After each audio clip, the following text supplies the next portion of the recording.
నమస్కారం కృష్ణారావు గారు. నమస్కారం. ఐవీఆర్ టాక్స్కి పునఃస్వాగతం.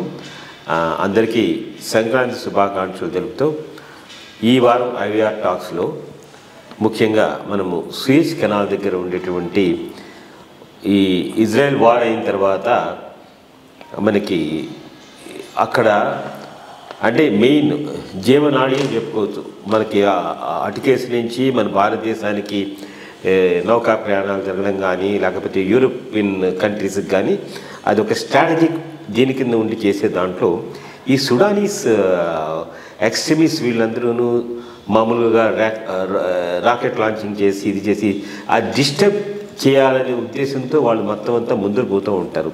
దీనివల్ల ఈ దేశాల మీద తీవ్రమైన ఆర్థిక వ్యవస్థ మీద ఇది తొందరగా పరిష్కరించకపోతే సమస్యలు ఉంటాయని. ఎందుకంటే 25% ఆఫ్ ది షిప్పింగ్ ఈ సూయజ్ కెనాల్ ద్వారానే ఈ దేశాలకు వస్తూ ఉంటుంది.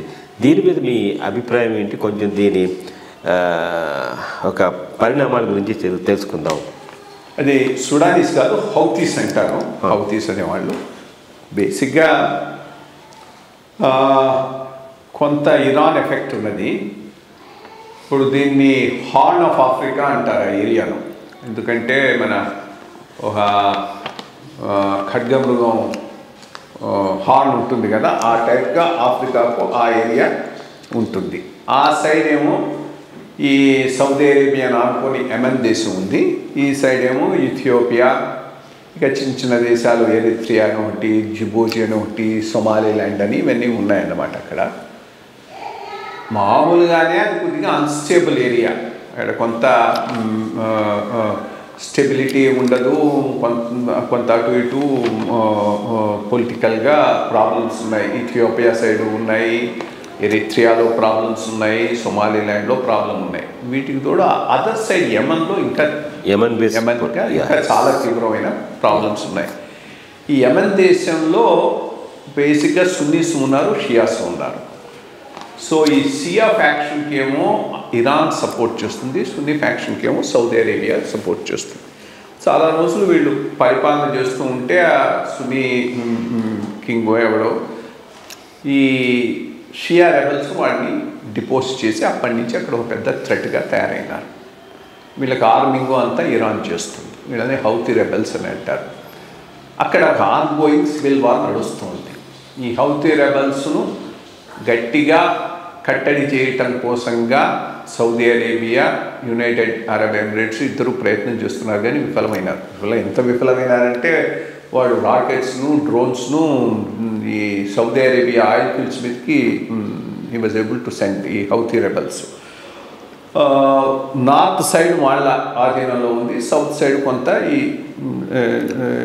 సౌదీ అరేబియా సపోర్ట్ చేసినటువంటి రిజీము హోల్డ్ చేసుకుంటూ ఉన్నది. ప్రస్తుతానికి అయినా చాలా డిఫికల్ట్గా హోల్డ్ చేస్తూ ఉన్నది.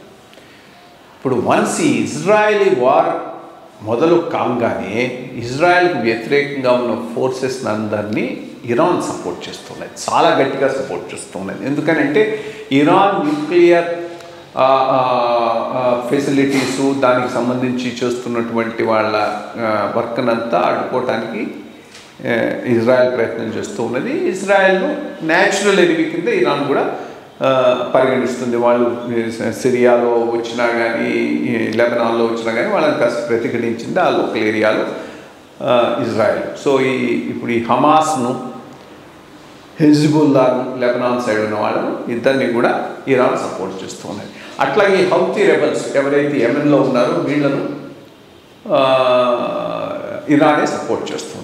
వీళ్ళు ఏం చేశారు, ఇప్పుడు ఇజ్రాయెల్ మీద యుద్ధం ప్రకటించేశారు.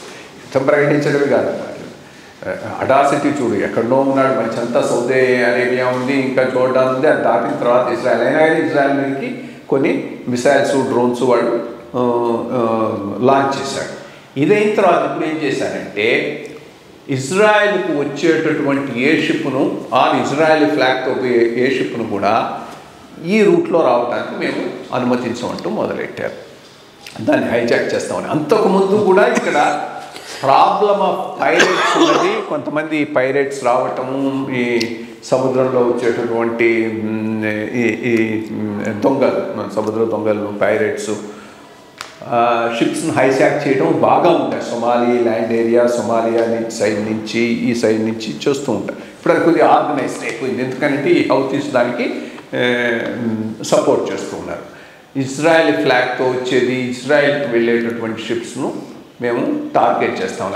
దానికి మించి ఇంకా ఎక్కువ పోయి మిగిలిన వాటిని కూడా వాళ్ళు టార్గెట్ చేయడం మొదలెట్టారు. ఇది ఎట్లా అదే నువ్వు చెప్పినట్టు ఇప్పుడు ఈ మొత్తం ఆఫ్రికానంతా చుట్టి కేప్ ఆఫ్ గుడ్ హోప్ నుంచి అటు నుంచి రావాల్సిన అవసరం లేకుండానే కొద్దిసేపు బ్రిటిష్ వాళ్ళ అంతా ఈ ఏరియాలో టైంలోనే కొద్ది ప్రాంతాల్లో ఆ సూయజ్ కెనాల్ను తవ్వి అటు మెడిటరేనియన్ సముద్రాన్ని ఇటు రెడ్ సీని ఎర్ర సముద్రాన్ని కలిపేశారు. ఎర్ర సముద్రం నుంచి గల్ఫ్ ఆఫ్ ఎడెన్ నుంచి ఒక చాలా నేరో ప్యాసేజ్, ఒక పాయింట్లో అయితే ఆల్మోస్ట్ 20 కిలోమీటర్లు ఇది సముద్రం యొక్క ఆ గల్ఫ్లో దాని విడ్త్ అన్నమాట. సో ఈ సైడ్ నుంచి వచ్చేటటువంటి ఈ మొత్తం ట్రాఫిక్ను వీళ్ళు గట్టిగా అటాక్ చేయడం మొదలెట్టారు. సో ఇది కొద్దిగా చాలా సీరియస్ ప్రాబ్లం ఇంపాక్ట్ వరల్డ్ షిప్పింగ్కు. మేజర్ షిప్పింగ్ కంపెనీస్ అన్నీ మేము ఇంకా ఈ రూట్ను తీసుకోమంట మొదలెట్టాయి. అఫ్కోర్స్ వీటిని కాస్త స్టెబిలైజ్ చేయడానికి అమెరికా పూనుకున్నదే. అమెరికా, ఇంగ్లాండ్ వాళ్ళ నేవీతో కొంతమందిని రైడ్ చేశారు. ఇన్ఫ్యాక్ట్ యమన్ మీద కొన్ని డ్రోన్స్, మిసైల్స్ కూడా ప్రయోగించడం జరిగింది.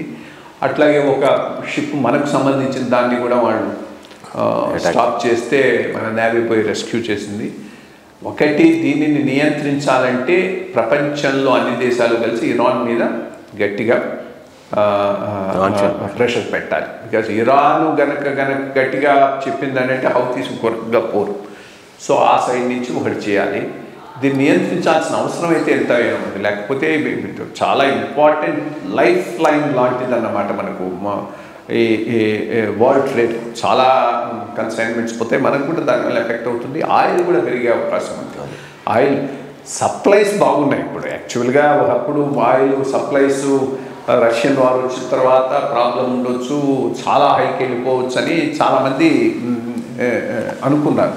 కానీ లక్కీలీ సప్లై సైడు ఈజ్ అయిపోయింది. 2 రకాలు ఈజ్ అయిపోయింది. కొత్తవి కొన్ని ఓపెన్ అప్ కావటం, వెనుజులా మీద ఉన్న రిస్ట్రిక్షన్స్ తగ్గించటం, సౌత్ అమెరికాలో ఎక్కువగా ఆయిల్ ఫీల్డ్స్ వాటిని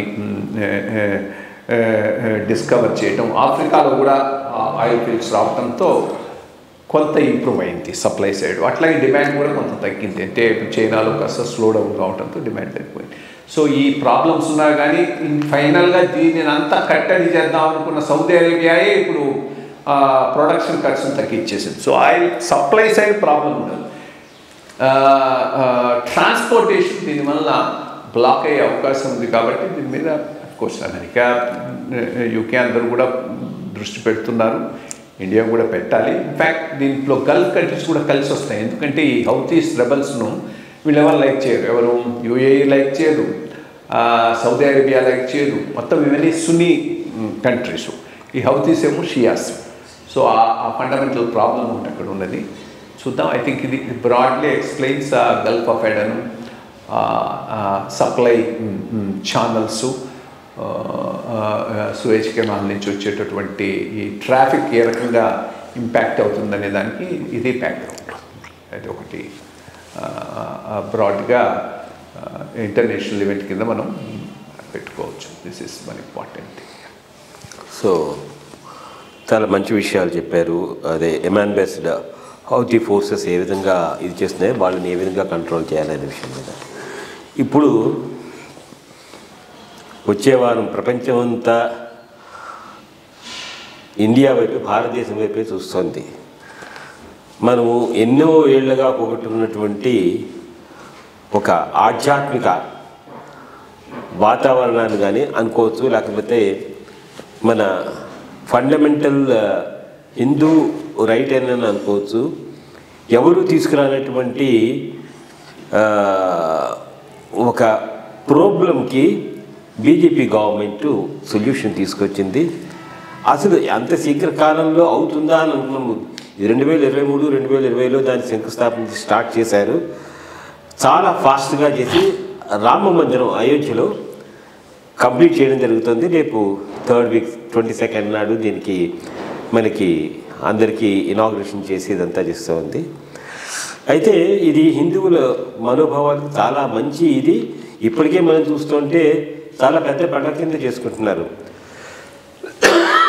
అనేక ప్రదేశాల నుంచి మనం చూస్తుంటే ఎవరికి వాళ్ళు వాలంటీర్గా ఏది గంటలు కానీ లేకపోతే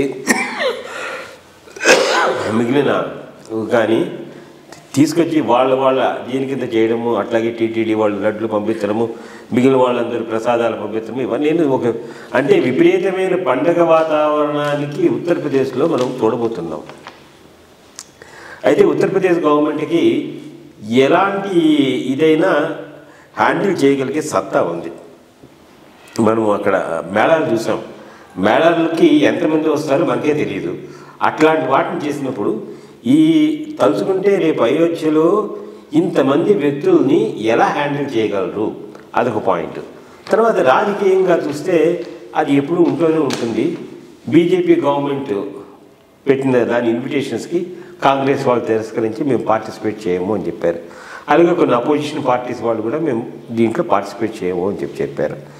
సో ఇట్లాగ మనకి వింత పోకళ్ళు అనేవి కనబడుతూనే ఉన్నాయి. తర్వాత కొంతమంది మతాచారులు కూడాను దీనికి మేము అంటే బహిష్కరిస్తామని కాదు కానీ ఇది సత్సాంప్రదాయం కాదని చెప్పేసి ఒక విధంగా అనడం జరిగింది. సో దీని మీద ఎంతో మంచి అంటే మనము ఈ జన్మలో ఉండి అటువంటి కార్యక్రమాన్ని చూడడం మన అదృష్టం అనుకోవచ్చు. దీని మీద ఈ రామ జన్మభూమి నుంచి ఇప్పుడు రామ మందిరం ఆ డిస్ప్యూట్ పోయిన తర్వాత రామ మందిరం కట్టిన దాని మీద మీ అభిప్రాయం ఏమిటి? ఇది ఏ విధంగా మనందరినీ హిందూయిజాన్ని ముందుకు తీసుకెళ్ళగలుగుతుంది అనే దాన్ని కొంచెం వివరించగలరు. రాముణ్ణి ఒక హిందూ దేవుడిగా చూడటానికి కూడా వీల్లేదు. ఇది భారతీయతకు సంబంధించింది, జాతీయతకు సంబంధించింది, మతాన్ని ఇచ్చింది. ఒక మర్యాద పురుషుడుగా ఒక చాలా మన దేశానికి ఒక డైరెక్షన్ ఇచ్చినటువంటి గొప్ప మహనీయుల్లో రాముడు ఒకడు. రామో విగ్రహవాన్ ధర్మ ఎవరో అన్నవాడెవడు? ఆయన చేత బాణంతో కొట్టబడి దెబ్బతిన్న మారీచుడు. ఎవరితో అంటాడు? రావణుతో అంటాడు. రావణుడు నువ్వు పోవాలి ఎవరి దగ్గరికి? మాయాలేడిగా రాముడి దగ్గరికి అంటే వాన్ చేస్తాడు. ఆయనతో పెట్టుకోవద్దు. ఆయన మూర్తిభవించిన ధర్మం, విగ్రహవాన్ ధర్మ. అది that is what Rama is. అంత ఇంపార్టెన్స్ ఉంది వాళ్ళకి రాయటం కానీ అది కానీ. రామాయణం ప్రతి వాళ్ళకు తెలిసినటువంటి మహత్తరమైనటువంటి కావ్యం.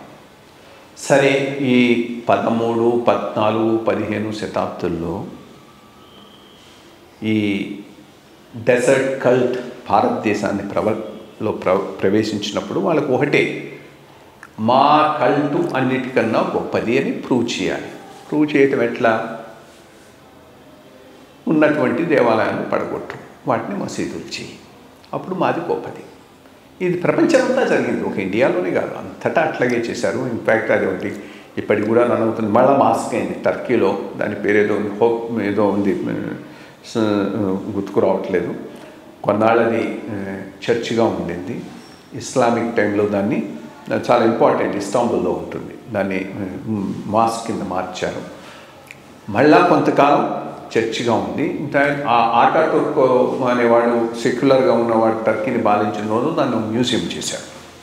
మళ్ళీ ఇప్పుడు దాన్ని ఒక మాస్క్ కింద ఈయన మార్చేశాడు, ఎవరు ఎర్డోగన్ మార్చాడు. సో ఈ ప్రాసెస్ ప్రపంచం అంతటా జరిగింది. వాళ్ళు ఎక్కడికైతే పోయినారో అక్కడ ఉండేటటువంటి ఎగ్జిస్టింగ్ ఫెయిత్ను ఉన్నటువంటి చిహ్నంగా ఉన్న ప్రార్థనా మందిరాలను వాళ్ళ మందిరాలుగా మార్చుకున్నారు. అట్లా ఇండియాలో వేలకు వేలు చేసేసారు. ప్రతి చోట ఎక్కడ మసీదు తవ్వినా కానీ కింద నీకు పునాదంతా దేవాలయాలు కనిపించేటటువంటి పరిస్థితి. సరే, వీటిల్లో అన్నిటికన్నా కొన్ని మనకు చాలా చాలా దగ్గరైనవి, చాలా ఇంపార్టెంట్. లైక్ రాముడి జన్మభూమి, అక్కడ ఉన్నటువంటి దేవాలయాన్ని పడగొట్టి కట్టడం అనేటటువంటిది దాని హిస్టారికల్ రెక్టిఫికేషన్ చేయాల్సిన అవసరం తప్పకుండా ఉన్నది. సరే, అది ఇంకొక పద్ధతి ప్రకారం అంటే కొంతవరకు ముస్లిమ్స్ కూడా గివ్ అండ్ టేక్. ఈ అట్టేస్మెంట్ పాలసీ కనుక మొదటి నుంచి లేకపోతే అసలు ఈ ఇష్యూస్ కూడా వచ్చుండేవి కావు. ఐ మీన్ ఇన్ఫ్యాక్ట్ ఈరోజు కాంగ్రెస్ వాళ్ళు మేము రాము అని అన్నారు కదా, ఈరోజు ఇంకొక అంటే బీజేపీ కూడా చేయటం లేదు, ట్రస్ట్ చేస్తూ ఉన్నది. బీజేపీ అసోసియేట్ అవుతున్నది. ప్రధానమంత్రి ఆయన ఉన్నటువంటి అఫీషియల్ పొజిషన్లో ఈ కాన్సక్రేషన్ సెరమనీకి ప్రాధాన్యత వహిస్తున్నాడు. తోమించి it's being manage by trust. ఆ ట్రస్ట్ ఇచ్చినటువంటి ఇన్విటేషన్ తిరస్కరించారు. ఇది కొత్తగా కాంగ్రెస్ వాళ్ళకు. సోమనాథ్ విషయంలో కూడా అదే జరిగింది. సోమనాథ్ టెంపుల్ అది కూడా ఒక పెద్ద ప్రతీక. ఐ మీన్ మొట్టమొదటి పెద్ద దేవాలయాన్ని భారతదేశానికి వచ్చిన ముస్లిం మూకలు కొల్లగొట్టింది ఏదైనా ఉందంటే గుజరాత్లోని సోమనాథ్ దేవాలయం. దాని యొక్క సంపదను గురించి విని, రెండోది ఇస్లాం స్ప్రెడ్ చేయడం కోసంగా ఉన్నటువంటి దేవాలయాలను ధ్వంసం చేయాలని గజనీ వచ్చి 12th centuryలో మొత్తం అంతా కొల్లగొట్టాడు, డిస్ట్రాయ్ చేసేసాడు. డిస్ట్రాయ్ చేసిన తర్వాత మళ్ళా పునర్నిర్మించింది కూడా మళ్ళీ కొట్టేశారు ఔరంగజేబ్ టైంలో. అట్లా వరుసగా ఇది 3-4 తరాలు కొట్టారు. సో దేశానికి స్వాతంత్ర్యం వచ్చిన తర్వాత దానిని పునర్నిర్మించాలని గట్టిగా కే మున్షికి ఉండేది. ఇవసే గుజరాత్ నుంచి ఒక పెద్ద లీడర్ ఆయన. సర్దార్ పటేల్ కూడా గుజరాత్ వాడే కదా, ఆయన కూడా దానికి ఎస్ అన్నారు. రాజేంద్ర ప్రసాద్ ప్రెసిడెంట్ కూడా ఒప్పుకున్నాడు. అందరూ కలిసి చేస్తారు. నెహ్రూ గారు నో అన్నారు. అప్పుడు కూడా ఆయన నో అన్నారు. నో అన్నా కానీ అప్పటికి ఇంకా పటేల్ బతికున్నాడు, పటేల్కి ఇంపార్టెన్స్ ఉంది కాబట్టి దే వెంట హెడ్. రాజేంద్ర ప్రసాద్ పటేలు నిర్ణయం తీసుకొని కాన్సక్రేషన్ సెరమనీ చేసి మొత్తం బిల్డ్ చేసి టెంపుల్ను ఓపెన్ చేయడానికి వెళ్తే రాజేంద్ర ప్రసాద్ వెళ్ళవద్దని నివారించిన వ్యక్తి నెహ్రూ గారు. కానీ ఒప్పుకోకుండా రాజేంద్ర ప్రసాద్ పోయి దాన్ని కాన్సక్రేట్ చేశాడు. బ్రహ్మాండమైన temple right on the beach. ఇప్పటికి కూడా ఎవరైనా పోయి చూచి మన మన మన మన లెగసీ, మన వారసత్వాన్ని ఎక్కడ నువ్వు ఫీల్ కావచ్చు. సో అదే ఈరోజు ఇక్కడ పరిస్థితి. ఈరోజు కాంగ్రెస్ వాళ్ళ దానికి మేము పోగొట్టామంటే నెహ్రూ ట్రెడిషన్ను వీళ్ళు ముందుకు తీసుకుపోతున్నారని తెలుస్తున్నది. ఎప్పటికైనా మొత్తం మీద దేశంలో ముస్లిం కమ్యూనిటీ, హిందూ కమ్యూనిటీ కూర్చొని డిస్కస్ చేసి ఒక వ్యూ పాయింట్కి అయితే రావాల్సిన అవసరం ఉందండి. ఎందుకంటే వేల దేవాలయాలను ధ్వంసం చేసి మాస్కులు కట్టారు. వాటిని అన్నింటినీ రిక్లైమ్ చేసుకోవటం అనేది అది ఇష్యూ కాదు, అది అది అది సమస్యకు పరిష్కారం కాదు. కానీ హిందువులకు చాలా ముఖ్యమైనటువంటివి ఇదొకటి. రెండవది మన వారణాసి, జ్ఞానవాపి, మథుర. ఈ 3 వాళ్ళు ఒప్పుకొని మిగిలినవన్నీ వీళ్ళు టచ్ చేయమనేటటువంటి దాని మీద ఒక కాన్సెన్సస్కి వస్తే ఈ ఇష్యూకు వన్స్ ఫర్ ఆల్ మనం ఒక ఫుల్ స్టాప్ పెట్టవచ్చు. ఆ పైన జాతి పురోగతి మీద దృష్టి పెట్టవచ్చు. ఎందుకంటే ఒకవేళ కనుక మిగిలిన దేశాలు, ఇప్పుడు చూడు ఇరాన్ ఉంది. ఇరాన్ వాళ్ళకు మనలాగానే ఒక మంచి రిలీజియన్ ఉండింది, వెల్ ఎస్టాబ్లిష్డ్ రిలీజియన్, జొరాస్ట్రియనిజం. ఇస్లాం వచ్చింది, మొత్తాన్ని లేపేసింది, అందరినీ కన్వర్ట్ చేశారు. ఇంకా అక్కడ రిక్లైమ్ చేసుకోవడం అంటే ఏమి లేదు, బికాస్ ఎవరు లేడు, బికాస్ లేదు రిక్లైమ్ చేసుకోవడానికి. అట్లాంటి దేశంలోనే షా ఆఫ్ ఇరాన్ రూల్ చేసే టైంలో Shah of Iran Islamic tradition follow కాలేదు, ఇస్లామిక్ లెగసీని ఓనప్ చేసుకోలేదు, పర్షియన్ లెగసీని ఓనప్ చేసుకున్నాడు. డేరియస్, సైరస్ వాళ్ళ రోల్ను ఓనప్ చేసుకున్నాడు, సెక్యులర్గా ఉన్నాడు. సరే ఆ పైన మళ్ళీ ఈ డార్క్ ఏజెస్ వచ్చేసాయి ఇరాన్లోకి, ఈ అయతుల్లాలు వీళ్ళు వచ్చి అంతా ఇస్లామిక్ చేశారు, అది వేరే విషయం. బట్ అక్కడ అంత లెవెల్ ఇస్లాం రిక్లైమ్ చేసుకోవడానికి ఏమీ లేదు. అట్లాంటి దేశంలో కూడా ఒక సెక్యులర్ లీడర్ వచ్చినప్పుడు తన లెగసీని బియాండ్ ఇస్లాం కనెక్ట్ చేసుకోగలిగాడు. ఇక్కడ మనం ఆ పరిస్థితి వాళ్ళు సృష్టించలేకపోయినారు. ఇస్లాం స్ప్రెడ్ అయింది, కానీ హిందూయిజాన్ని పూర్తిగా ఎలిమినేట్ చేయలేకపోయింది. హిందూయిజం స్టిల్ డామినెంట్ రిలీజన్గా సబ్ కాంటినెంట్లో ఉండిపోయింది. అటువంటి చోట మనము మన లెగసీని కొంతవరకైనా రిక్లైమ్ చేసుకుంటామంటే అది తప్పంటాం, అర్థం లేనటువంటి విషయం. అది ఒక పాయింట్. ఇక సరే, ఈ సనాతన శంకరాచార్యులు వీళ్ళు అంటున్నటువంటిది వాళ్ళు మేము దీంట్లో పాల్గొనమన్నారని వస్తున్నాయి. అది ఎంతవరకు నిజమో మనకు తెలియదు. బికాస్ వాళ్ళ నుంచి వచ్చిన స్టేట్మెంట్లు అయితే ఎవరో పూరి శంకరాచార్యులు తప్పితే మిగిలిన వాళ్ళ నుంచి పర్సనల్ స్టేట్మెంట్స్ ఎక్కడ నేను చూడలేదు. మోర్ ఇంపార్టెంట్లీ మనం చూడాల్సింది ఏంటంటే సనాతనమే హైందవం కాదు. అది ఒకటి let us be very very clear. సనాతనం హైందవంలో భాగం, అంతేకాని సనాతనమే హైందవం అనుకోవటం కూడా తప్పు. సనాతనంతో పాటు చాలా చాలా different streams of thought, streams of worship, streams of religious faith హిందూయిజంలో భాగాలు. వైష్ణవం ఉన్నది, శాక్తేయం ఉన్నది, గ్రామ దేవతలను పూజించడం చాలా చాలా ఇంపార్టెంట్ ఆస్పెక్ట్. చెట్టు పుట్టను పూజించడం ఉన్నది. ఫర్ ఎగ్జాంపుల్ నీకు తెలుసు కందుకూరు గ్రామంలో జనార్దన స్వామి టెంపుల్, శివాలయము, రామాలయం కన్నా అంకమ్మ తల్లి దగ్గరికి చాలామంది పోతారు. అంకమ్మ తల్లి అందరూ ఓనప్ చేసుకుంటారు. జనార్దన స్వామి టెంపుల్ ఒక వీధిలో ఉన్నవాళ్ళు ఓనప్ చేసుకుంటే, రామాలయం ఇంకో వీధిలో ఉన్నవాళ్ళు ఓనప్ చేసుకుంటే, బట్ అంకమ్మను మాత్రం అందరూ ఓనప్ చేసుకుంటారు. సో ఇంత బ్రాడ్గా ఉన్నటువంటి ఈ మతంలో సనాతనం పార్ట్. సరే, సనాతనానికి కొన్ని నచ్చవచ్చు, కొన్ని నచ్చకపోవచ్చు. అందువల్ల దాని ప్రకారమే అంతా జరగాలనేది కూడా కరెక్ట్ కాదు. రెండోది, ఎప్పుడు ఈ శంకరాచార్యులు క్రిటిసైజ్ చేసేటువంటి వామపక్షవాదులు, లిబరల్స్, కాంగ్రెస్ వాళ్ళు ఈరోజు వాళ్ళ స్టేట్మెంట్లు నెత్తినేసుకొని వచ్చి చేస్తున్నారు. అదర్వైజ్ వాళ్ళని ఎప్పుడు వీళ్ళు క్రిటిసైజ్ చేస్తూనే ఉంటారు. సో అది పెద్ద అర్థమైనటువంటి అంశంగా నేను అనుకోవటం లేదు. ఈ జాతికి ఒక స్ట్రాంగ్ రెఫరెన్స్ పాయింట్ కావాలి, లెగసీని ఓనప్ చేసుకోవాలి, దానికి ఒక గొప్ప వేదిక ఈ విగ్రహ ప్రతిష్ట అయోధ్యలో రామాలయం కాబోతున్నది. అటువంటి రెస్పాన్సే దేశమంతటా వచ్చింది. సో ఇక్కడి నుంచి ఐడెంటిటీకి ఇదో ప్రతిరూపంగా మారటం అనేటటువంటిది చాలా చాలా ఇంపార్టెంట్ విషయం. తప్పకుండా ఇక్కడి నుంచి ప్రోగ్రెస్ బాగా ఉంటుంది. Owning up of national identity అనేది ఏ నేషన్ అయినా పురోగమించడానికి చాలా చాలా ఇంపార్టెంట్. అది ఈరోజు చదువుతుంది.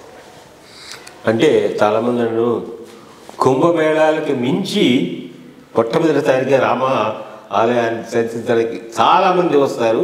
దేశ విదేశాల నుంచి, తర్వాత నలుమూలల నుంచి వస్తారు. దీన్ని ఏ విధంగా గవర్నమెంట్ హ్యాండిల్ చేయగలనేటువంటిది ఒకటి. ఫస్ట్ ఆఫ్ ఆల్ 22 మాత్రం ఏమైనా రావద్దన్నారు, ఓన్లీ ఫర్ ఇన్వైటీస్ అని పెట్టారు. సో ఆ రకంగా 22ను సేఫ్ చేసుకున్నారు. లేకపోతే 22 could have been a major problem. ఆ పైన నెమ్మదిగా ఇప్పుడు స్లోగా వస్తారు, అందరూ ఒకే రోజు రారు, స్ట్రీమ్లైన్ చేసుకోవచ్చు. అదే కుంభమేళాను మేనేజ్ చేసినటువంటి అడ్మినిస్ట్రేటివ్ కేపబిలిటీ ఉత్తరప్రదేశ్కి ఎప్పుడూ ఉన్నది. దానికి తోడు ఇప్పుడు ఫోకస్ గవర్నమెంట్ ఉన్నటువంటి చీఫ్ మినిస్టర్ కానీ అందరూ ఫోకస్డ్గా పనిచేస్తున్నారు. కాబట్టి ఎటువంటి ప్రాబ్లం ఉండవచ్చు. పెద్ద వాలంటీర్ వ్యవస్థ కూడా పనిచేస్తూ ఉన్నది. ఆ వాలంటీర్ వ్యవస్థ అనేది చాలా ఇంపార్టెంట్ రోల్ ప్లే చేయబోతుంది. కాబట్టి ఎటువంటి ప్రాబ్లమ్స్ లేకుండా కొన్నాళ్ళలో అది చాలా ఒక పెద్ద తీర్థయాత్ర పాయింట్ తప్పకుండా అవుతుంది అయోధ్య. Very good. చాలా ఆధ్యాత్మికంగా ఒక గగురుపాటు కొలిచేటువంటి విషయం గురించి చాలా చక్కగా విశదీకరించారు. సరే, ఇంకా నెక్స్ట్ మనము లోకల్ తెలంగాణ ఆంధ్ర ఏరియాలకు వచ్చే గురించి వివరించడానికి అందరి నోట్లలోనూ నలుగుతున్నది. అలాగే ఇప్పుడు ప్రస్తుతం కాంగ్రెస్ గవర్నమెంట్లో కూడాను ఈ కాళేశ్వరం ప్రాజెక్టు మీద, దీని ఖర్చులు, దీని నిర్వహణ, దీన్ని ఏ విధంగా చేశారు, ఈ వీటి మీద చాలా పెద్ద ఎత్తున చర్చ జరుగుతోంది. దీని పూర్వపరాల గురించి కొంచెం వివరించండి. అట్లాగే మరి ఆంధ్రప్రదేశ్ని దాటి మనం అది తెలంగాణ దాటి ఆంధ్రప్రదేశ్కి వెళ్తే అక్కడ మనం చూస్తుంటే గత వారం రోజులుగా ఈ పక్క వాళ్ళు ఆ పక్కకి, ఆ పక్క వాళ్ళు ఈ పక్కకి దూకడం జరుగుతోంది. రాజీనామా చేసి తెలుగుదేశం ఎంపీలు రాజీనామా చేసి వైఎస్ఆర్సీపీలో చేరడం, వైఎస్ఆర్సీపీ వాళ్ళు రాజీనామా చేసి తెలుగుదేశంలో జాయిన్ అవ్వడం, లేకపోతే మిగిలిన వాళ్ళు చూడడం, ఇట్లాగా ఆ రాజకీయ వ్యవస్థ అంతా చాలా గందరగోళంగా ఉంది. అసలు ఎవరెవరికి ఏం సీట్లు ఇస్తారనేది జగన్మోహన్ రెడ్డి గారు కొంత చెప్పారు, ఎగ్జిస్టింగ్ వాళ్ళకి ఇవ్వలేదు. తెలుగుదేశం వాళ్ళు కూడా వాళ్ళ ఓన్ స్ట్రాటజీస్లో ఉన్నారు. మరి పవన్ కళ్యాణ్ గారికి ఏ విధమైనటువంటి ప్రాధాన్యత ఇస్తారు అనేది కూడా మనకు తెలియట్లేదు. ఎందుకంటే ఇవాళ నిన్నాను మనం చూసింది ఈస్ట్ గోదావరి డిస్ట్రిక్ట్లో ఉన్నటువంటి ఈ కాపు లీడరు ఆయన వచ్చి పవన్ కళ్యాణ్ పార్టీలో జాయిన్ అవుతారని అన్నారు. సో ఈ వీటన్నిటి మీద గయారాం దీని మీద మీ యొక్క అభిప్రాయం? ముందు కాళేశ్వరము తెలంగాణ గురించి మాట్లాడి అభినాంతరకు తర్వాత చూద్దాం.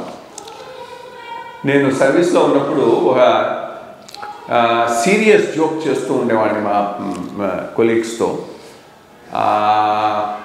అంటే అది ఒక రకంగా తమాషాగా ఉంటుంది, బట్ రియల్ కూడా. లిఫ్ట్ ఇరిగేషన్ స్కీమ్స్ అనేటటువంటివి ప్రధానంగా ఒక టెన్యూర్లో రాజకీయ నాయకులు డబ్బులు చేసుకోవడానికి చాలా బాగా పనికొస్తాయి. ఇప్పుడు అంతకుముందు ఏముండేవి, మోస్ట్లీ గ్రావిటేషన్ ద్వారా సాగునీరు అందించేటటువంటి డ్యాములు కట్టడం. డ్యాములు కట్టడం అంటే అవి 10 ఏళ్ళు పట్టవచ్చు, 20 ఏళ్ళు పట్టవచ్చు, 30 ఏళ్ళు పట్టవచ్చు. కాంట్రాక్టర్ ఎవరైనా 20 ఏళ్ళు 30 ఏళ్ళు అని అంటే చాలా గవర్నమెంట్ మారుతాయి. సో వాడు ఇచ్చేటటువంటి డబ్బును అందరూ షేర్ చేసుకోవాల్సి వస్తుంది. కానీ ఎప్పుడైతే మనం లిఫ్ట్ ఇరిగేషన్ స్కీమ్ అన్నామో, లిఫ్ట్ ఇరిగేషన్ స్కీమ్ అనేటటువంటిది మ్యాక్సిమం ఒక టెన్యూర్లోనే అయిపోతుంది. ఒక టెన్యూర్లో అయిపోయినప్పుడు అడ్వాంటేజ్ ఏంటంటే దాని మీద వచ్చేది ఏదైనా కిక్ బ్యాక్స్ ఉంటే అంతా అదే రిసీవ్కి వచ్చేటటువంటి అవకాశం ఉంది. అందుకోసమని ఈ మధ్య కాలంలో లిఫ్ట్ ఇరిగేషన్ స్కీమ్స్ను బాగా రాజకీయ నాయకులు ప్రోత్సహిస్తున్నారని నేను అంటూ ఉండేవాడిని, విచ్ ఇస్ ఫ్యాక్ట్. బట్ రెండోది నేను చెప్పింది ఏంటంటే ఇది అఫ్కోర్స్ ఇన్ఎవిటబుల్.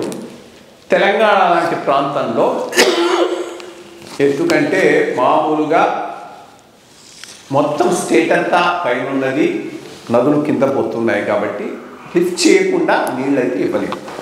కానీ కాళేశ్వరంలో ఎంత టెక్నికల్గా అవసరం ఉండి చేశాను, ఎంత కాంట్రాక్ట్ ఇవ్వను, ఎంత కరప్షన్ డ్రివను అనేటటువంటి దాని మీద అయితే తప్పకుండా ఒక క్లారిటీ రావాల్సినటువంటి అవసరం ఉన్నది. దాంట్లో బాగానే చేస్తున్నారు. బట్ ఇది ఎంతవరకు పోతుంది, దీనివల్ల రియల్గా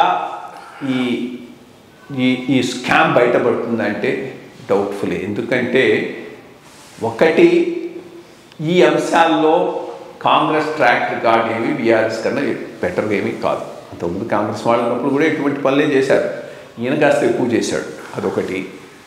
రెండోది, పొలిటికల్గా బీఆర్ఎస్ కాంగ్రెస్ కాంప్రమైజ్ అయితే అవకాశాలు ఉన్నాయి. ఎందుకంటే వాళ్ళు మళ్ళీ ఎప్పటికైనా బీజేపీ మా మెయిన్ ప్రత్యర్థి అని ఇద్దరు కలిసిపోయినారంటే అప్పుడు అసలు ఇది ఈ మొత్తం ఇన్వెస్టిగేషన్ని అటకెక్కేటటువంటి అవకాశం ఉన్నది. అట్లా కాకుండా దీని మీద బయట ఒకటి అదే కదా జరిగితే కాంగ్రెస్ వాళ్ళ క్రెడిబిలిటీ పూర్తిగా పోతుంది. ఎందుకంటే ఇది చాలా మేజర్ ఇష్యూ. ఆల్మోస్ట్ ఆల్ ఎటువంటి అంటే కొంత నిరంకుశంగా ఎటువంటి చెక్ బ్యాలెన్స్ లేకుండా సాగిన 10 ఏళ్ల ప్రభుత్వంలో జరిగిన పెద్ద అవినీతి ప్రాజెక్టు కాళేశ్వరం. అది కొంత రిజల్ట్ ఇచ్చి ఉండొచ్చు, నీళ్ళు ఇచ్చి ఉండొచ్చు, బట్ అంతకన్నా బెటర్గా చేసి ఉండొచ్చు, అంతకన్నా తక్కువ ఖర్చుతో చేసి ఉండొచ్చు, అంతకన్నా బెటర్గా ప్రయోజనాలు ఇచ్చే విధంగా చేసి ఉండొచ్చు. అది జరగలేదు దాంట్లో. సో లెట్ us hope ఇది కనుక కాంప్రమైజ్ కాకపోతే మాత్రం నిజం బయటకు వస్తుంది. కాంప్రమైజ్ అయితే అంతా అటకెక్కిపోతుంది, ఊరికే ఇదంతా తాటాక్షుపురులని మిగిలిపోతాయి. ఇది తెలంగాణలో ఈ కాళేశ్వరం ప్రాజెక్ట్స్ అన్నది. ఆంధ్రాలో ఈ ఆయారాం గయారాము జరుగుతూనే ఉన్నది. ఈ ఆయారాం గయారాము ప్రాబ్లం అంతా సిద్ధాంత ప్రాతిపదిక లేకుండా రాజకీయాలు నడుస్తూ ఉంటే ఆయారాం గయారాములు వస్తూనే ఉంటాయి. 60లో లేదు, 50లో లేదు, 70 నుంచి మొదలైంది ఆయారం గయారం. ప్రధానంగా మిసెస్ గాంధీ టైం నుంచి ఆయారం గయారం పెద్ద భజనలాలు బన్సీలాలు 20 మంది 30 మందితో అటు పోవటం ఇటు రావటం ఇదంతా అప్పటి నుంచి మొదలైనటువంటిది. అంటే అప్పటికి ఇంకా ఈ ఐడియాలజికల్ బేస్ తగ్గిపోయింది. ఎవరో రావటం సరే దాన్ని కొంతవరకు అడ్డుకట్టడం కోసమని యాంటీ ఇన్ఫెక్షన్ యాక్ట్ తెచ్చారు. దానికి కూడా తూట్లు కొట్టి అన్ని చోట్ల ఇది నడుస్తూనే ఉన్నది. దానికి తోడు ఇప్పుడు ఏమవుతున్నదంటే ఆంధ్రాలో చాలా ఫ్లూయిడ్గా ఉంది. మోస్ట్ ఇంపార్టెంట్ థింగ్ ఏంటంటే ఆంధ్ర రాజకీయాలు ఈరోజు చాలా ఫ్లూయిడ్గా ఉన్నాయి. తప్పకుండా యాంటీ గవర్నమెంట్ సెంటిమెంట్ అయితే స్ట్రాంగ్గా ఉండేది, దాంట్లో ఏమీ డౌట్ లేదు. బట్ జగన్మోహన్ రెడ్డి బిల్డప్ చేసుకున్న ఓట్ బ్యాంక్స్ కూడా చాలా సాలిడ్గా ఉన్నాయి. కాబట్టి ఇది అటా ఇటా అనేది ఎవరు చెప్పలేకపోతున్నారు. కొంతవరకు నేను ఈ మీడియా దాన్ని బట్టి మొత్తం మీద యాంటీ వేవ్ పూర్తిగా బిల్డప్ అయిపోయింది అనుకున్నా కానీ బట్ కొంత గ్రౌండ్ లెవెల్లో రీచెక్ చేస్తే మాత్రం మేబీ ఇట్స్ నాట్ అంత క్లారిటీ రావటం లేదని చెప్తూ ఉన్నారు. ఈ క్లారిటీ లేని పరిస్థితుల్లో ఏంటి, ప్రతివాడు వాడి సంగతి చూసుకుంటాడు. సో ఇక్కడ వాడి సంగతి చూసుకోవడంతో ఈయన ఒక పెద్ద ఎక్సర్సైజ్ మొదలెట్టాడు. ఇది ఉన్న వాళ్ళని తీసేసి కొత్త వాళ్ళకి ఇవ్వటం, వాళ్ళ మీద అసెస్మెంట్ చేయటం, తెప్పించుకోవడం. ఇది మోర్ ఇంపార్టెంట్. తెలంగాణ ఎలక్షన్స్ తర్వాత అక్కడ వాళ్ళకైనా జ్ఞానోదయం. ఇక్కడ ప్రతివాడు చెప్పడం ఏంటంటే సిట్టింగ్ ఎమ్మెల్యేలు కనుక ఒక 30 మందిని మార్చుండి ఉంటే కేసీఆర్ గెలిచుండేవాడు పోయిండేవాడు ఎవరికి తెలియదు. బికాస్ ఒకటి ఏంటంటే సిట్టింగ్ ఎమ్మెల్యే పోయేటప్పుడు వాటితో పాటు 10,000 5,000 తీసుకొని పోతారు. ఇట్స్ నాట్ దట్ వాడు జస్ట్ లైక్ దట్ బయటికి పోతారని కాదు. అప్పటికే వాడు 5 ఏళ్లలో చిన్న ఓట్ బ్యాంక్ బిల్డప్ చేసుకుంటాడు, వాడు ఓట్ బ్యాంక్ వాళ్ళతో పోతుంది. సో అది ఏ రకంగా ఎలక్షన్ల మీద ప్రభావం జరుగుతుందనేది ఎలక్షన్లు అయిన దాకా ఎవరు చెప్పలేరు. సో ఇప్పుడు ఈయన ఉన్న వాళ్ళని చేంజ్ చేసి కొత్త వాళ్ళని పెట్టడం వల్ల ప్లస్ అవుతుందా మైనస్ అవుతుందా అనేది ఎవరు ఇప్పుడు చెప్పలేరు. 2 నెలల తర్వాత ఎలక్షన్ తర్వాతనే చెప్పగలుగుతాం. కానీ కొంతమంది స్ట్రాంగ్ లీడర్స్ అటు నుంచి చూస్తున్నారు, ఇటు నుంచి అటుపోతున్నారు. మీరు అన్నట్టు అది ఒక ఇంపార్టెంట్ ఫ్యాక్టరు. ముద్రగడ్డ పద్మనాభం గారు ఎటు పోతారు, వైఎస్ఆర్సీపీకి అయితే పోనని చెప్పారని న్యూస్ పేపర్స్ చెప్తూ ఉన్నాయి. పోకపోతే మరి జనసేనలోకి పోతాడా, తెలుగుదేశంలోకి పోతాడా చూడాలి. జనసేనలో కనుక ఆయన పోతే కాపు ఓట్ కన్సాలిడేట్ అవుతుంది. But at the same time ఇతర ఓటు మైనస్ అయ్యే అవకాశం కూడా ఉంది. ఎందుకంటే ఈయన స్ట్రాంగ్ కమ్యూనిటీ లీడర్. సో సిట్టి బలిజా ఈ కమ్యూనిటీస్ కొంత దూరం కావచ్చు పాసిబిలిటీ అయితే ఉంది. ఒకటి ఆయన వీటికి జాయిన్ అయితే మాత్రం బార్గెనింగ్ కెపాసిటీ జనసేనకు పెరుగుతుంది. బికాజ్ ఈస్ట్ వెస్ట్ గోదావరిలో ఒక వర్గం పూర్తిగా వాళ్ళతోనే ఉండిపోయేటటువంటి అవకాశం ఉంది. కాబట్టి కొంత బార్గెనింగ్ కెపాసిటీ జనసేనకు విసావి తెలుగుదేశం పెరిగేటటువంటి అవకాశం ఉంది. మూడోది నేను ఒకటి చూస్తూ ఉన్నది ఈ కాస్ట్ కాలిక్యులేషను, కాస్ట్ కాంబినేషన్స్, ఇవన్నీ మనం ఎలక్షన్ల ముందు చేసేటటువంటి అనాలిసిస్లు. జనాలు mostly beyond caste considerations vote చేస్తారు. అది ఒక బ్రాడ్ ట్రెండ్ని బట్టి పోతారు. కానీ ఈ పర్మిటేషన్స్ కాంబినేషన్స్ ఎప్పుడు వర్కౌట్ అవుతాయంటే పెద్దగా వేవ్ లేనప్పుడు. స్ట్రాంగ్ యాంటీ ఎస్టాబ్లిష్మెంట్ ఓటు కనుక బిల్డప్ అయిందంటే ఇవేవి పనిచేయవు. Strong anti establishment vote buildup కాకుండా మార్జిన్లో కనుక గెలుపు ఓటములు ఉంటే ఈ కాస్ట్ కాంబినేషన్స్ ఇవి కూడా వర్కౌట్ అయ్యేటటువంటి అవకాశం ఉంది. చూడాలి. ఆంధ్ర ఈ లీడర్లందరూ కొంతమంది some of them maybe strong leaders, వాళ్ళు కొంత ఫాలోయింగ్ ఉండొచ్చు. ఫాలోయింగ్ లేని లీడర్ ఎటుపోయినా కానీ దానివల్ల వీళ్ళకు ప్రయోజనం లేదు, వాళ్ళకు ప్రయోజనం లేదు. అతన్ని బట్టి జరిగేటటువంటి ఓటింగ్ ఏమీ ఉండదు. బ్రాడ్గా ఆంధ్రాలో రేపు జరగబోయే ఎలక్షను జగన్మోహన్ రెడ్డి గారికి అగెనెస్ట్గా ఉన్న స్ట్రాంగ్ యాంటీ ఎస్టాబ్లిష్మెంట్ సెంటిమెంట్ ఒక సైడు, ఆయన క్రియేట్ చేసుకున్న ఓట్ బ్యాంక్స్ ఇంకో సైడు. మరి ఈ ఓట్ బ్యాంక్స్ 100% ఓటేస్తాయా? I doubt it. ఈ యాంటీ సెంటిమెంట్ ఉన్న ఓట్ బ్యాంక్స్ మాత్రం 100% అగెనెస్ట్గా ఓట్ చేసే అవకాశం ఉంది. అందుకనే నేను అడ్వాంటేజ్ తెలుగుదేశం అనుకున్నాను. గ్రౌండ్ లెవెల్ ఫీడ్బ్యాక్ మిక్స్డ్గా వస్తున్నది. కాబట్టి too early to say. Maybe ఒక నెల 2 నెలల తర్వాత క్లారిటీ రావచ్చు ఆంధ్రాలో. అంటే ఇక్కడ ఆంధ్రాలో apart from Telugu Desam and Janasena combine and YSRCP Congress కూడా ఇప్పుడు పుంజుకోవడానికి కొన్ని ప్రయత్నాలు చేస్తున్నాయని ఉంది. దీనివలన ఓటింగ్ ప్యాటర్న్లో స్ప్లిట్ రావడానికి అవకాశం ఉందా? ఎందుకంటే వాళ్ళు పాతగా ఉండేటువంటి కాంగ్రెస్ వాదులందరినీ వెనక్కి పిలవడము ఇలాంటివన్నీ, అందులో షర్మిలాని మళ్ళీ తీసుకొచ్చి కాంగ్రెస్లో చేసి దానికి పునర్వైభవం తీసుకురావాలనుకోవడం ఇవన్నీ ఉన్నాయి. అది ఏ విధంగా ఆంధ్ర ఎలక్షన్స్ని ప్రభావితం చేయగలం? ప్రధానంగా కాంగ్రెస్ రివైవల్ జగన్మోహన్ రెడ్డి గారికి దెబ్బ కొడుతుంది, దాంట్లో ఏమీ సందేహం లేదు. ఎందుకంటే కాంగ్రెస్కు వచ్చే ఓట్ బ్యాంక్ అంతా జగన్మోహన్ రెడ్డి ఓట్ బ్యాంక్ నుంచి పోయేది. సో కాంగ్రెస్ ఎంత బలపడితే అంతవరకు జగన్మోహన్ రెడ్డి వీకన్ అయ్యేటటువంటి అవకాశం ఉంది. ఆ పరిస్థితులు కూడా కనిపిస్తున్నాయి.